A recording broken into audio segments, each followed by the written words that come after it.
I appreciate what I might say today is a bit controversial, but don't worry, I've got my eye on a presenting job which is coming up on the BBC. I've already got my letter in. I reckon I can do it for all half the salary of the previous guy, or the current guy, depending on how this has gone up between recording it.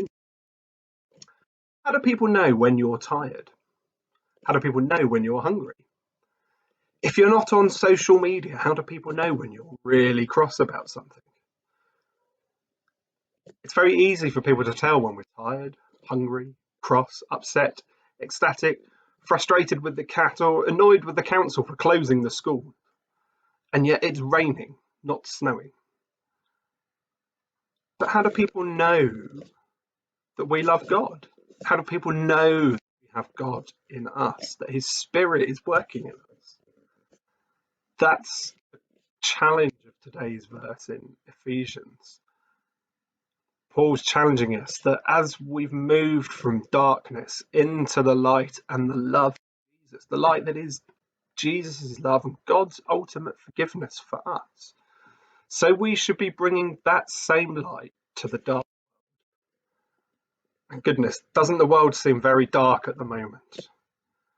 So how are people going to know that we're Christians? They're going to know it by our love, by loving our neighbours, by being tolerant to those we struggle to get along with, by looking out for the poor and the needy, by not taking advantage, by working together, by being welcoming, by being open, being honest,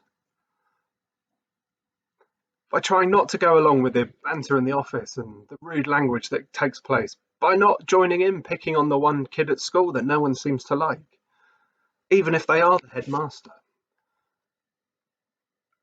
People know we are Christians by the way we love each other, by the way we care for each other, even those we don't like, even those we don't get along with.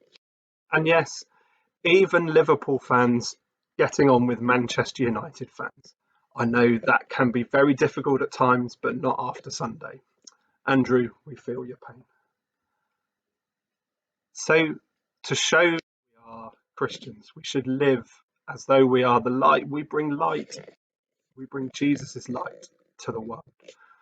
My prayer for us all today is that we won't put our light hidden under our coat, hidden behind our actions, that we'll let that light shine into a dark world, just as Jesus commanded us, just as God instructs us to through the Bible.